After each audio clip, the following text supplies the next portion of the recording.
Hello बच्चों, कैसे हैं आप सभी लोग। आप लोग का फिजिक्स का एग्ज़ाम बहुत ही ज़्यादा पास आ गया है। इसके लिए मैंने आप सभी के लिए एक पेपर तैयार किया है। ठीक है, इनमें जितने क्वेश्चंस हैं उनको करके जाना। बस शर्त एक मैं यहाँ पे आपको कहूँगा कि जितने इनके आंसर्स होंगे वो आप खुद ही खोज करोगे। ठीक है, मतलब खुद ही ढूंढोगे। चाहे आप वेबसाइट से ढूंढो, चाहे आप गूगल से ढूंढो, चाहे आप यूट्यूब से ढूंढो, खुद ही करोगे।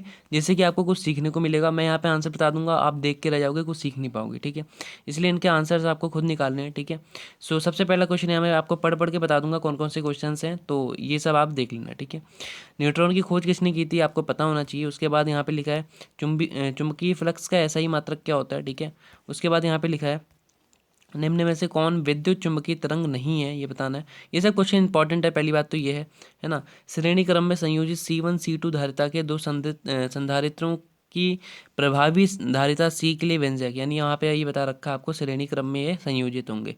तो यहाँ पे कौन सा रूल लगेगा, कहीं हम लोग संयोजित धारा निकालना चाहें तो। ठीक है, सो आपको यहाँ बताना है। ठीक है, अगला क्वेश्चन हम लोग देखेंगे, फटाफट मैं ले चलूँगा, ज़्यादा देर नहीं लगूंगा करूँगा। ठीक है, क्योंकि मुझे पता है एग्जाम बहुत ज़्यादा पास आ गए, टाइम वेस्ट बिल्कुल ना हो, बट क्वेश्चन जो इंपॉर्टेंट है वो तो पता चल जाए। सेल की आंतरिक प्रतिरोध से आप क्या समझते हैं, एक क्वेश्चन बहुत ही ज़्यादा इंपॉर्टेंट है, इसको पढ़ के जाना। ठीक है, मेरी तरफ से बहुत इंपॉर्टेंट क्वेश्चन है। ठीक है, खैर जितने क्वेश्चन होंगे सब इंपॉर्टेंट है, बट ये क्वेश्चन बहुत इंपॉर्टेंट है। उसके बाद लिखा है लॉरेंज बल क्या होता है, इसका व्यंजक बताओ।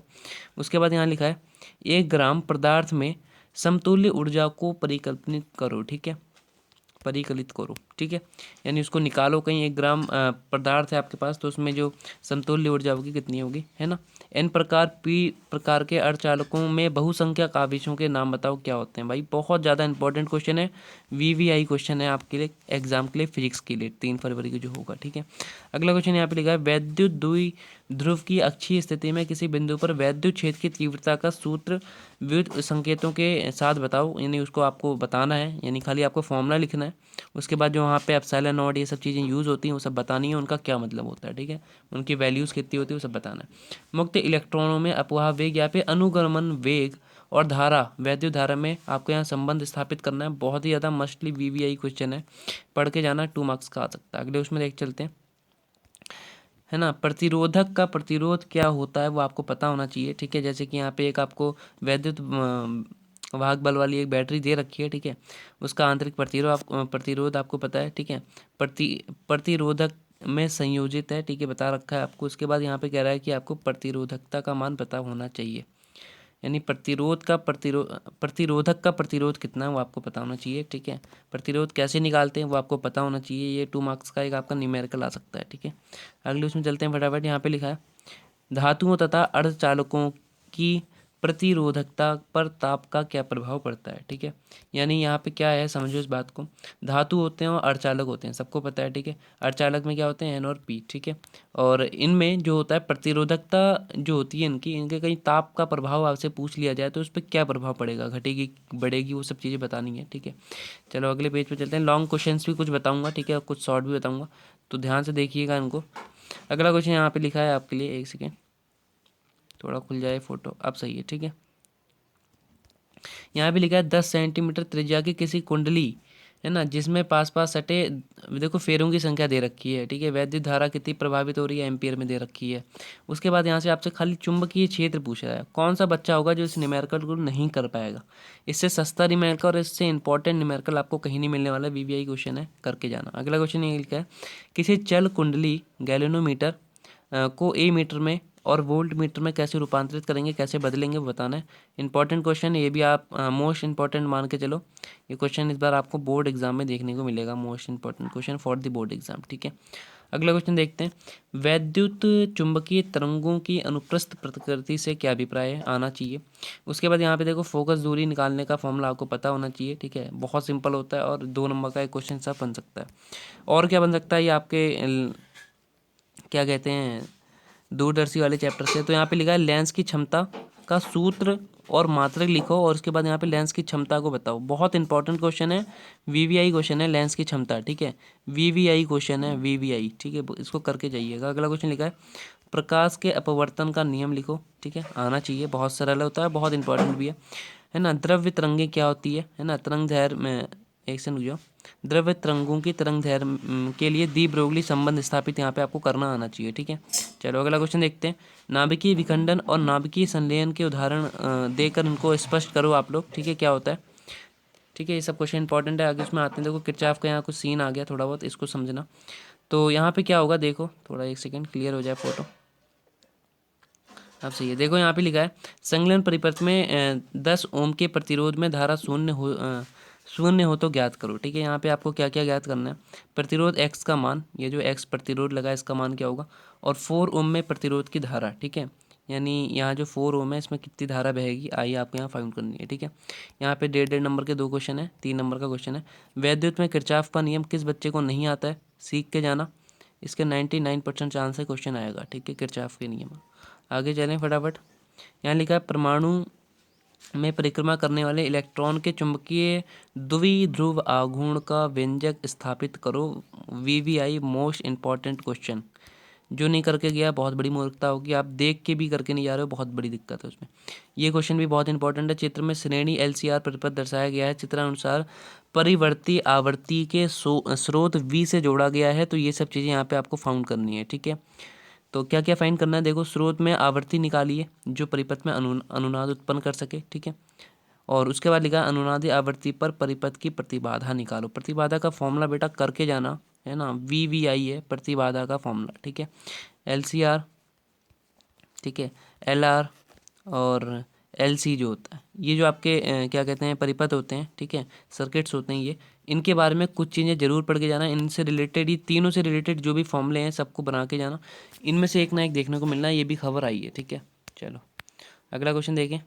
प्रीवियस ईयर में बहुत ज़्यादा बार पूछी जाती हैं क्वेश्चंस जो यहाँ पे आपको दिख रहे हैं। ठीक है, समझना इन क्वेश्चंस को। क्या लिखा, भंवर धाराएं क्या होती हैं, कैसे उत्पन्न होती हैं, भंवर धाराओं के कोई एक उपयोग बताओ। इतना सरल लॉन्ग क्वेश्चन में नहीं देखने को मिलेगा, करके जरूर जाना। यहाँ पे देखो, यहाँ लिखा पतले लेंस की फोकस दूरी के लिए लेंस मेकर सूत्र।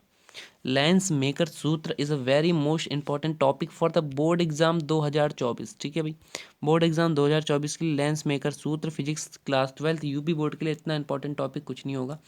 ये बहुत इंपॉर्टेंट है, सबकी वीडियो भी पड़ी चैनल पे, आप जाओगे तो मैंने समझा भी रखा है सब चीज़ें होती क्या हैं आपको। ठीक है, फुल्ली एक्सप्लेन किया, तो आप देख भी सकते हैं। हाइगेंस के द्वितीयक तरंगिकाओं का सिद्धांत, फिर लिखा है प्रकाश वैद्युत प्रभाव और दहली आवृत्ति क्या होती है, ये सब चीज़ें पढ़नी है आपको। ठीक है, उसके बाद यहाँ पे देखो एक क्वेश्चन है, उत्सर्जित इलेक्ट्रॉन की उच्चतम गतिज ऊर्जा क्या होगी। इतना इंपॉर्टेंट क्वेश्चन, इतना सरल क्वेश्चन न्यूमेरिकल में आ सकता है।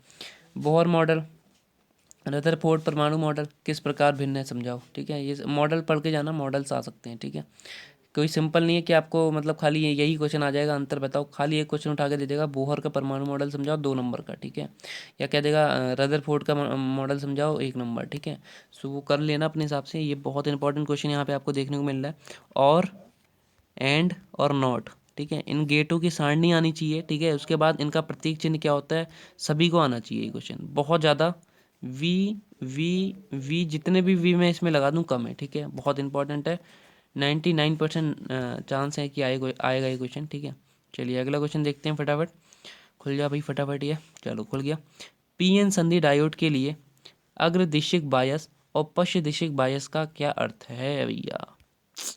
बहुत ज़्यादा इंपॉर्टेंट क्वेश्चन है। ठीक है, और बहुत ज़्यादा इंपॉर्टेंट क्वेश्चन है, बहुत ज़्यादा है ना, बहुत ही ज़्यादा इंपॉर्टेंट। इससे ज़्यादा इंपॉर्टेंट कुछ नहीं होगा। कहीं आप पीएन एनपी है ना, ये आप पढ़ के जा रहे हो एनपीएन, तो इनमें से सबसे ज़्यादा इंपॉर्टेंट क्वेश्चन यही आपको देखने को मिलेगा, ये क्वेश्चन करके जाइएगा। ठीक है, चलिए वैद्युत फ्लक्स से क्या अभिप्राय है, और वैद्युत स्थैतिकी में गाउस के नियम को समझाइए। गाउस का नियम बहुत इंपॉर्टेंट है, और वैद्युत फ्लक्स को पढ़ के जाना, गाउस का नियम भी पढ़ के जाना। इसके साथ 2 टॉपिक्स में आपको और अपनी तरफ से स्पेशलिस्ट में बता देता हूँ क्या चीज़ें। एक साइक्लोट्रॉन पढ़ के जाना, साइक्लोट्रॉन। ठीक है, साइक्लोट्रॉन जो बच्चा नहीं पढ़ के गया बहुत बड़ी गलती करी। उसके बाद एक टॉपिक और मैं अपनी तरफ से बता दे रहा हूँ आपको, एक टॉपिक और होता है साइक्लोट्रॉन, और एक होता है मैंने अभी बताया था फैराडे के नियम।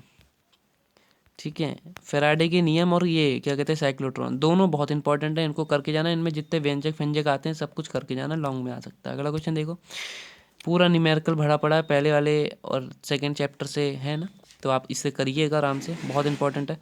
प्रत्यावर्ती धारा में देखो एलसी का एक क्वेश्चन यहाँ पे आपको लिखा भी मिल रहा है। ठीक है, एलसी का एक क्वेश्चन है ये, और एलसी के क्वेश्चन में देखो क्या क्या पूछता है।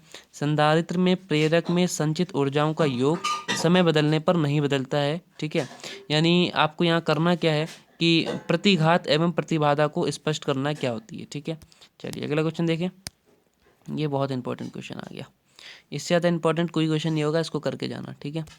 चलो लास्ट में चलते हैं, लास्ट पेज खोलते हैं फटाफट, ठीक है। ये उसी का है पार्ट, और यहाँ से देखते हैं अगला क्वेश्चन। यहाँ लिखा है प्रकाश तरंगों के व्यतिकरण को समझाइए। ये भी मैंने अपने चैनल पे अपलोड कर रखी है इसकी वीडियो व्यतिकरण के लिए, तो इसको ज़रूर मस्टली देख के जाना, ठीक है। बहुत ज़्यादा इंपॉर्टेंट है। जो भाई मेरे चैनल पे, क्योंकि मैंने चुनिंदा टॉपिक्स को चुना है, उसके बाद उनकी वीडियो प्लेलिस्ट बना के अपने चैनल पर अपलोड करी है, ठीक है। तो जो चुनिंदा टॉपिक्स हैं उनको जरूर करके जाना, ठीक है। सारी की मैंने पूरा नहीं, पूरा सिलेबस ही कंप्लीट करा है फिजिक्स का, कुछ नहीं ऐसा किया है मैंने, लेकिन जो बहुत ज़्यादा वीवीआई इंपॉर्टेंट क्वेश्चन टॉपिक्स हैं उनको सबको कराया, जैसे फैराडे के नियम हो गए, ठीक है। उसके बाद व्यतिकरण हो गया, उसके बाद आपका हाइगेंस के द्वितीयक तरंगिकाओं का सिद्धांत हो गया, फिर दूरदर्शी हो गया, सूक्ष्मदर्शी हो गया, ठीक है। और भी बहुत सारी चीज़ें कराई, साइक्लोट्रॉन हो गया, ये सब चीज़ें बहुत इंपॉर्टेंट है। अभी देखो यहाँ पे लिखा है क्रांतिक कोण और पूर्व आंतरिक परिवर्तन की, यहाँ पे आपको घटना को समझाना है। दो हैं, एक नंबर का ये, एक नंबर का ये, ठीक है। किसी त्रिभुज प्रिज्म के लिए आपतन कोण विचलन कोण के बीच ग्राफ एक क्वेश्चन आना है, ग्राफ एक मार के जाएगा इस बार, ग्राफ करके जाना। बहुत सारी चीज़ों के बीच ग्राफ होता है आपके इसमें, ठीक है। सो उसको करके जाइएगा, मैं आपको बता दूंगा ग्रुप में, एक मैं फ़ोटो डालूंगा इसके रिलेटेड, ठीक है। सो ये पहला है, हम लोग अभी एक वीडियो आपको और जल्दी मिल जाएगी, ठीक है। सेकंड वीडियो इसकी, ठीक है। पहला पेपर आपने देख लिया, सेकंड पेपर कल आने वाली वीडियो में आपको मिल जाएगा। मैं कंफर्म नहीं कहूँगा कल ही आएगी, बट आ जाएगी जल्दी, ठीक है। सो ये दोनों वीडियोस जिस जिस बच्चे ने देख ली उसके कम से कम ज़्यादा नहीं तो 70 में से आपके 50 नंबर प्लस आ जाने, क्योंकि बहुत ज़्यादा क्वेश्चन रिपीटेड हैं, इन्हीं में से आएंगे, ठीक है। सो ये सब करके जाना जरूर, ठीक है भाई। चलो आज के लिए इतना ही, धन्यवाद।